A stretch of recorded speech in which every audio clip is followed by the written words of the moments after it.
This is Jumping In, the short-form series of the Jedburgh podcast. I'm the creator and host, Fran Racioppi. Each week, I have the opportunity to speak with transformative leaders, visionaries, drivers of change, those dedicated to winning no matter the challenge.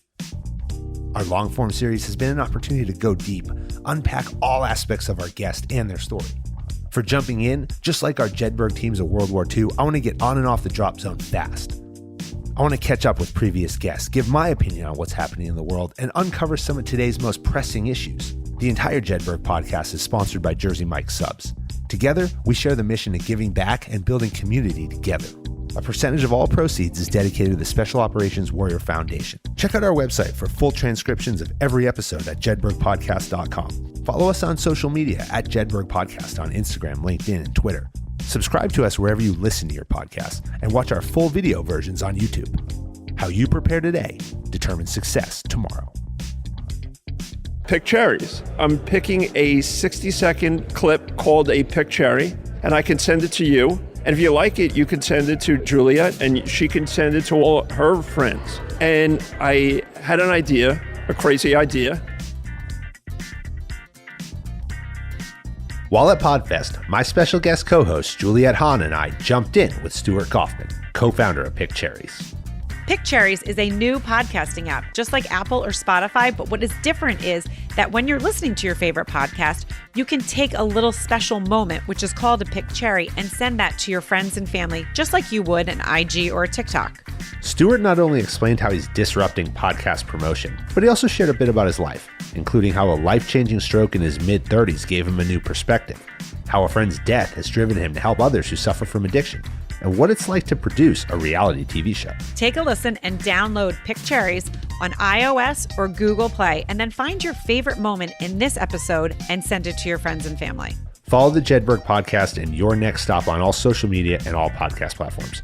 Check out the full video versions of this episode and all our Podfest conversations on YouTube. If you're not picking cherries, are you really listening to podcasts? Stu, welcome to the Jedburgh podcast. Thank you. Thank you. We're so excited to have you Picked Cherries here. We're here with Juliet Hahn from Your Next Stop. She has joined me on this adventure to come down here to Florida again, because we were here a couple weeks ago. We're set up. We're in the hallway of the conference center. You were kind enough to spend some time with us. We've been talking over the last couple of days about Picked Cherries, what it is.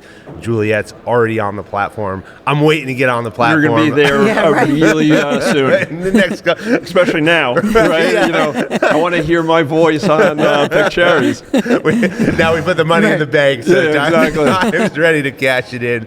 But I want to talk about Picked Cherries. I want to talk about Juliet's involvement in Picked Cherries. I want to talk about the idea behind it, the vision, where it is right now, and then get into your story and what motivated you to make the leap in the various initiatives that you've been in, whether it be mental health and overcoming adversity yourself. And we're going to lay it all out there and have a quick conversation about it. Absolutely. Thanks. Yeah, very excited.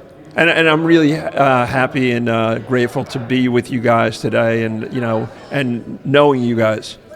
Right, meeting in person. Oh, yeah, which, absolutely. I mean, we talked so many different times, on the phone with text messages, and now we get to, have a face to the name kind of thing. No, absolutely. Yeah. Well, let's start off with Picked Cherries, the concept behind it, and the vision that you had to create this platform. It's interesting. There is a quote or a tweet by Elon Musk saying... He's got a few of them. Yeah, exactly. I think I know him. Yeah, exactly. Good ideas always are crazy until they're not, right? So I used to listen to Joe Rogan podcast at the gym at 5 o'clock in the morning. I've heard of him. Yeah. A couple of people listen to his podcast. And I would listen and I'd be like, oh, this is something that I talked about with Fran. So I would text you at 5 o'clock in the morning and say, listen, download Joe Rogan, go to this episode, go to 1 hour, 30 minutes, and 30 seconds, and he was talking about rowing. And then I would call you later and said, hey, did you listen? And everybody was like, I'm not going to do that. No. I mean, how many times have we done that? Shared our, right. You got to listen to this. It's such a great interview that and no one ever does that. Right. So you want me to find the podcast, download the podcast, find the section, and it's like, I'm beyond that. Yeah, for 1 minute. Right. Right, and I'm done. I probably won't even like it anyway. Exactly. Right. So then I'm like, hey, Picked Cherries. I'm picking a 60-second clip called a Picked Cherry, and I can send it to you. And if you like it, you can send it to Juliet, and she can send it to all her friends. And I had an idea, a crazy idea, and I, would call my friends, some people that I know in business. Some people are like, that's a great idea. And then some people are like, that's stupid. Right. And so, some people said, the technology is not there. And I'm like, okay, next. Go to the next one. Okay. Right. So I got together a bunch of podcasters, a bunch of technologists, and then a bunch of lawyers. Always. Yeah, you have to have lawyers. Yeah. Right. IP lawyers. And we got together, and I had the, great fortune of one of my friends and partners is friends with Jeff Hoffman, which is from Priceline.com and Booking.com. And so when we met with him, he said, this is the same thing as what we did at Priceline. You have a two-sided market. You have the hotels, the airlines, and then the travelers. Well, we have the same thing here. We have the podcasters right. and the listeners. And everybody is on board. They're like, that's a great idea, let's do it. Mm-hmm. And, that is probably 18 months ago. And we just launched about 3 months ago. We just got a patent pending about a month ago. And now we have 1,000 podcasts and 150,000 episodes. Wow. Wow. Yeah, and can I interject? Because it was really cool how we met. Yep. You, I think, reached out to me on LinkedIn. And Fran, we've talked about this before. You get so many messages like, hey, I want to pitch you this. I want to pitch you that. And for some reason, I said, yeah, I'll give you 10 minutes. And then you told me the what it was all about. And I was like, wait, I need to know more about this. So that's how I got involved with Picked Cherries. And I have to say, it really has helped share my podcast, because as Stuart said, I would send people a podcast and say, oh, you got to listen, and no one ever does. And now you can take that little picked cherry, that snippet, and I can share it with my friends and family that really don't care about my podcast. They're like, great, you're a podcast host, and now they're listening to it, and now they're listening to the whole episode, which is what the whole end game is, which is really amazing. First of all, thank you very much. You were a early adopter. And not only a adopter, but you are a connector, and you're like, Well, when I believe in something, I really, I go all in, and I feel like you're very much the same absolutely. way. And you introduced me to Fran, and it's great. And Jeff Hoffman says we had all these marketing messages, and he says, stop. Share podcasts like never before. That's it. Right. Mm-hmm. And that's what we're doing. Yeah. It's super simple, straightforward. I mean, you're solving one of the biggest challenges that podcasters have. I mean, we put so much content out there. I mean, specifically, Juliet does, we do. And I find it all the time to be the most challenging part of the production of any episode, right? Because if you look at the production cycle, you got to identify the guests, you got to plan it, you got to record it, you got to do it, and then you come to post-production, and which is actually where the work begins, right? Because our episodes, in a lot of cases, are an hour and a half, sometimes 2 hours long, and I'll screen these episodes, and then I'll put together the show notes, which can only be 3,200 characters, or Apple cuts it off, right? Even though they say 4,000, it still gets cut off, right? And then you have to figure out, well, what are the things that people are going to care about? Meanwhile, I'm the one who has identified the guest, done the recording, prepared for it. So I have my vision of what I think people want to get out of the episode. But then when listeners listen, how do they identify and pick out other things that I may not have thought about they might like, and then be able to share it? You're in the forest, that forest is thick and deep. Right. It's like in selection, in special forces selection, when you have to like go through the forest backwards because it's so thick, and your backpack, your rucksack. Oh, really? You use your rucksack and you go backwards to break all the brush, so you don't take it in the face. Right. That's what I feel like every day. Yeah, Right. absolutely. So your listeners, we're going to give you such analytics that you think that this is what they're listening to, or this is the big point, but maybe the listeners are taking this as the big point. Yeah. And one of the things that we do also, it is social podcasting. It's the intersection of social media and podcasting. So we took a isolated event, listening to podcasts, and made it a shared experience. And people, the consumers, the listeners, they love sharing. And as we saw during the pandemic, everybody is social beings. So people like to share. I get up in the morning. Right. I get up in the morning, and I'm ashamed to say, but the first thing I do, I go to TikTok. And I'm like, let it out there. Let it all out. You heard it here first, everyone. You heard it here first. This is what Stu does in the morning. Yeah, and I'm like, this is cool. I'll send it to Juliet. I am, my sister, my brother-in-law, unsubscribe because, enough. Only, send me one, a day. But people like sharing. And so it's great for the podcasters. The podcaster is taking the, taking the notes, taking the analytics, and the listeners are, sharing it and expanding your reach. Mm-hmm. And you brought a good point up, and what I love is, we think that, all the work that we do, when we put into it, this is what our listeners are going to want to listen to. But just like on social media, when you put a post up, we talked about this yesterday, you put a post up and you're like, yes, that was such a great message. It was a great picture. It's going to be it's going to be shared 1,000 times. And it literally is zero, dead. 35. Right? And then you so defeating. So defeating, right. And then you throw something up. It's like, I just got to put something up. And everyone loves it. And you're like, oh my gosh, what? So this is very similar to that, that's what I love about it, is it's really putting the listener where they can really socially interact with your podcast and send out the pieces that mean something, the quotes that mean something, and say, hey, this is what I think you're going to love. So it's going to get a deeper connection to even your listeners with your audience. And it's interesting. We were talking about this earlier.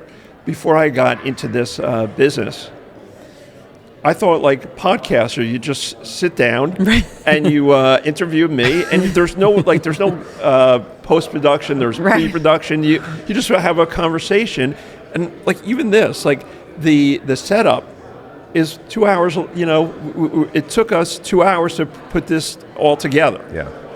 And so, and I had help, and thank you for your help, by the way, because I had support from the both of you to do this. Well, it took us as we're twisting the things. We didn't do anything. We plugged a couple things, and we watched. Wow, it's really, he's very neat and concise. I think they do it in the Army. Just carry a clipboard and look. My dad was in the Army. Supervise. The eighth step of troop leading procedures is supervise. Exactly. Right, you were a good teacher, and I felt like we did a couple good things. We learned some stuff.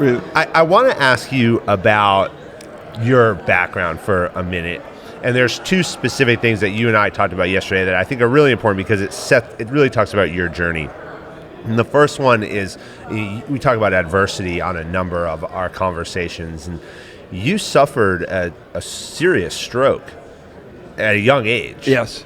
And can you talk about what happened? And the details behind that, and then how you were effectively had to go. You said you had to go back to nursery school. Yeah, it's interesting.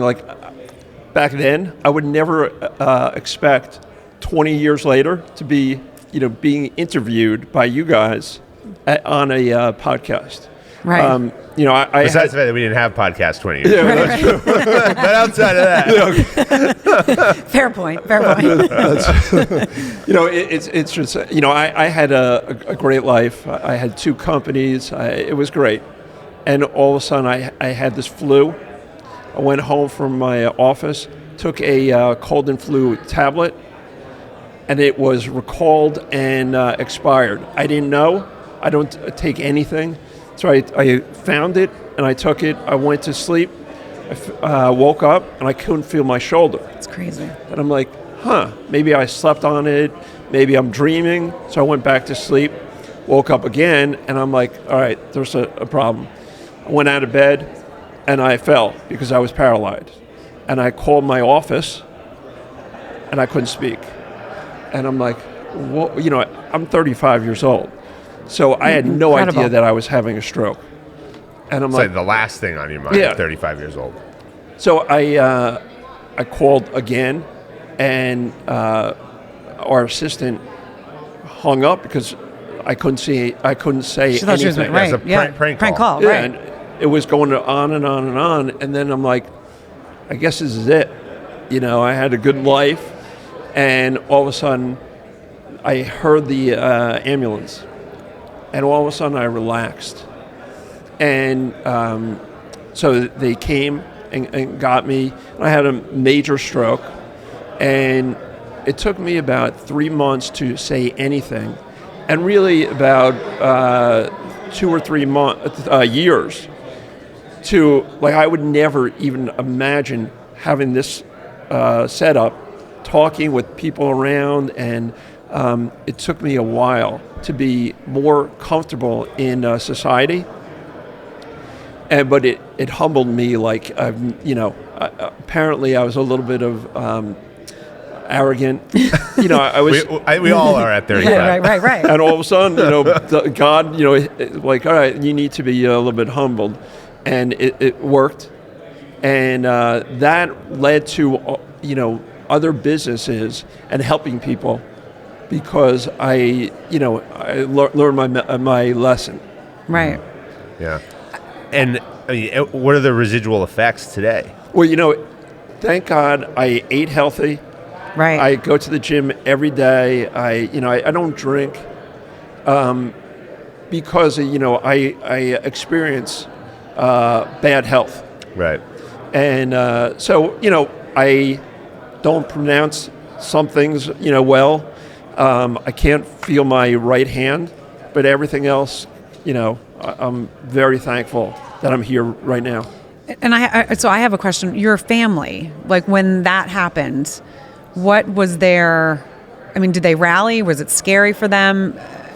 I grew up with the same 5 guys since I was 4 years old, and I remember waking up in the hospital in the morning with my 5 guys there, my parents and my sister, and it was the greatest feeling for about 30 seconds, and then I'm like, oh my God, I'm dying. Yeah. Oh, there's no way. Right. Everyone's here, right? And everybody's coming from New Jersey, New York, and I'm like, oh my God, all right. And then, little by little, I got a little bit better, and I'm like, okay, I can do this. Right. And I was very fortunate. I sold my company, so I didn't have the financial pressure. Right. So, but everybody was unbelievable. Some people, actually, my karate master, I looked up to him so much. And my sister called and said, listen, you need to see Stu so you can rally him. And I remember him coming into the hospital room, and he looks at me, and he was like, a weak person, because he was not. He couldn't handle it. Yeah. And this is going to take it for a second, but I had a friend that had frontal lobe dementia. She died at 42. I don't know if you know this story, but you literally lost, when you have dementia, she literally became a child, and our entire friend group could not handle seeing her that way. I was the only one in the end that would visit her every week and go, and I would literally wrestle with her. She was like a kid. I would wrestle with her. She couldn't speak, and I would bring my kids because I wanted them to still, this is Susie, just because, it does. Some people can't handle it, and it's not bad. No, because I remember that's what I said. Other people were like, I can't believe they're not coming and they're not doing this, and that's what I said. I said you have to. Everyone does the best that they can. Exactly. It's interesting. And I love that. Yeah, said that. before I got sick, I would never visit anybody in the hospital because, it's depressing or whatever. Right. And all of a sudden, my neighbors that I really don't know, they would visit me. And I'm like, wow. And it would, make me happy and excited. Right. And I'm like, okay. So now, whether I want to or not, if someone is in the hospital, or even if someone that I've never met that had a stroke that is friends with a friend, I'll go. And that's amazing, because I went through my experience. Well, that sense of gratitude really, I think, fills that void that you're talking about. But that brings up another initiative that you have, and that's around mental health and addiction. And you've been very instrumental in founding a facility for rehabilitation and to focus on mental health, because you also had an experience very deeply touched you with a friend of yours.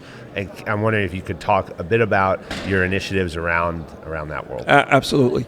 So one of my friends, my first friend in Florida, he was a great business. Paul, that's right. Oh, good memory. Yeah, he's good. He is good. Paul had a Ferrari. So. Oh, that's right. Yeah, exactly. It's really funny. I'll go back to this, but so when I was having my when I had my stroke, and Paul visited me, and my friends from New Jersey didn't know Paul, and he walked into the room, and everybody says he can't speak yet. He said, trust me, I'm going to... Stu, what is my last car? A Ferrari. And all my guys were like, who is this guy? Right. But so... That's so funny. Yeah, and remember, I had a Bentley. And everybody's like, who is this guy? Right. Why is he coming and talking about his cars? Yeah. But anyway, so he was an alcoholic, and I had no context. I had, my dad is a CPA, I'm a CPA, my two grandfathers were CPAs, so there's no addiction in my house. And all of a sudden, I'm dealing with this, and I had no idea how to help him. So I would give him tough love, but that doesn't work. Yeah. So one day he came over, and he was yellow. His liver is not working, and he went to the hospital, and he died, 90 days later. So as an entrepreneur, I wanted to learn and then help people. So I started the core centers in Fort Lauderdale, ran it for about 5 or 6 years, and we sold it. And I'm like, all right, what should I do next? And I loved intervention on TV, on A&E. Mm-hmm. And essentially, that's the story of addiction. Right. I wanted to do the story of hope and inspiration and second chances and redemption. So I've never done anything in TV or media. I said, I'm going to start a TV show called Addiction Unplugged, and chronicle people that are helping other people, and humanize addiction and mental health. And so we had 10 episodes right after intervention on A&E, and then COVID happened. So we're thinking about having another season soon. Nice. I mean, the thing that's I think is that it just comes across is like your heart, and you said that experience, your stroke, really then humbled you and brought you to where you're like, I want to help others. I want to tell other stories. And it's interesting because our podcasts, that is about storytelling, right? And it's about stories and what people have done with experiences in their lives to better other people's experience. So you can see and feel your heart, and I know everyone that's listening really can feel that. And your story is a powerful story. Going back to Picked Cherries, I love getting all these well-known podcasts, but I'm always rooting for the underdog because I think I'm a underdog myself. Right. So it's great to have I am Rappaport and all these big but I love the one that has 500, or they're just Right. starting. Right. And it's all about everybody's voice. Needs to be heard. One of our shareholders and one of our founding group is Kim. She is the boat boss. Right. And she interviews a lot of people in the marine industry. And she is a CEO in a male-dominated industry. Right. And it's just so cool what she's doing. Right. And and it's just like you, and you have your experience, and it's great we don't have to go through networks and Right. Talk to the publicists and talk to all the different people. Yeah. It is. Yes. and it's one-stop shop. Right. Call me.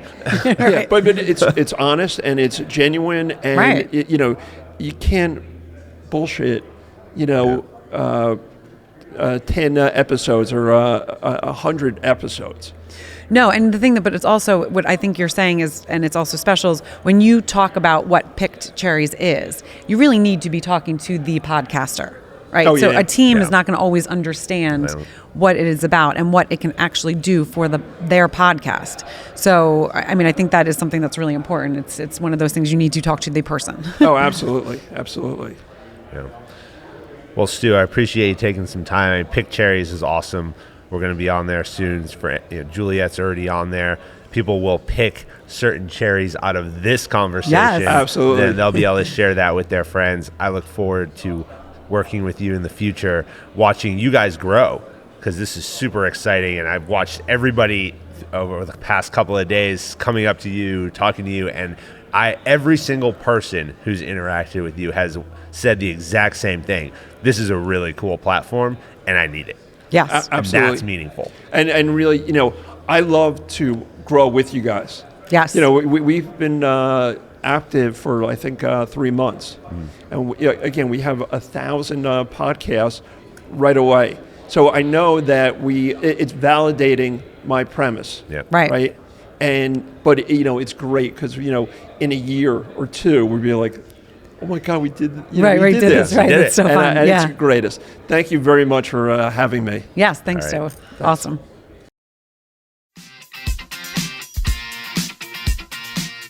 American Jedburghs went out to form the foundation of the United States Special Forces and the Special Activities Directorate of the Central Intelligence Agency.